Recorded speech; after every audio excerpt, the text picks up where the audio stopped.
Hello everyone. Welcome to my Session 7 teaching memo. It's officially spring, but it appears the New York City and Long Island area got hit with some snow.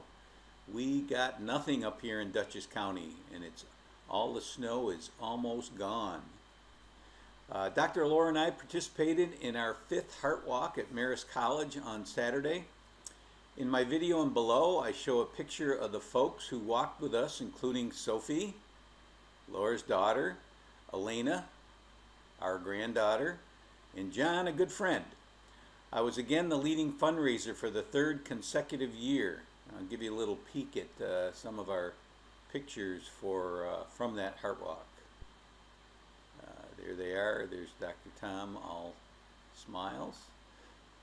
So that was a good time, a good weekend, and a great event, and well worth it.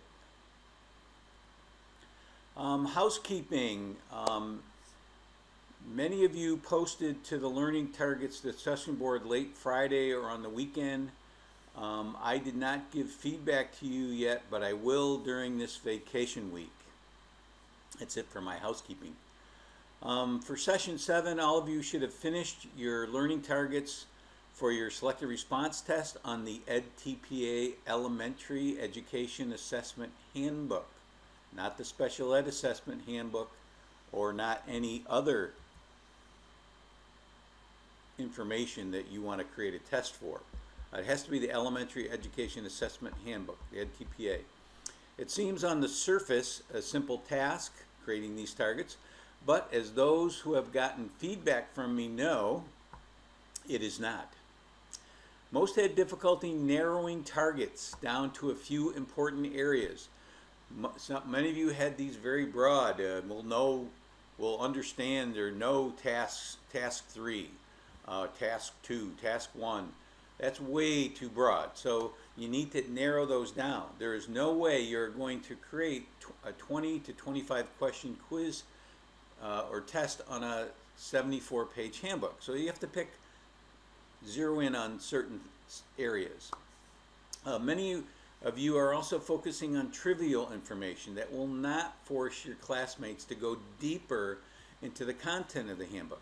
Asking about the purpose or artifacts needed to be submitted is information that most candidates know from the beginning or soon after they start. In my experience with certification candidates, the areas I see with which they struggle are knowledge about language demands. Many of you don't know what those are, and I know when I started I was a little unclear of what exactly are the language demands. And supporting areas with research in your commentaries, and the big one to me is the nuances between a 2, 3, and a 4 in any of the rubrics. And there are, I think, 18 rubrics in the elementary EdTPA. So, pick out 3 or 4 of those and zero in on them. You will not lose credit for asking simple knowledge questions, but like how many and how long must your videos be, but you won't be helping your classmates go deeper into understanding what will be expected of them, and that is my goal. You do need, however, at least 4 reasoning questions, and more if you want. And for you that are already certified, those of you that said, why do I need to be doing this? You may well be a cooperating teacher someday and will need to know this content. So keep that in mind. Many of you created a testing blueprint, which surprised the heck out of me because I did not ask or require you to do it. So many of you added question types to each target, which was a good thing because it allowed me to give you feedback about spreading your questions types out among your learning targets. In this way, you will know when you look at your results if your candidates struggled with the content or it was the question type. I know in my quizzes, many of you had difficulty with the fill-in. So if I mixed my learning targets among those fill-ins, so I could tell it was the fill-ins that you were struggling with rather than the content. I want to show you a blueprint from a student in 64020, Chrissy,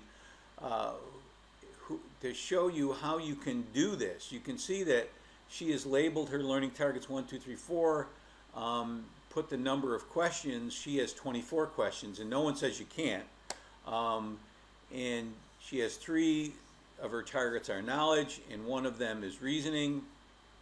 And you can see that she has spread out her question types among those targets. 4 for reasoning, multiple choice.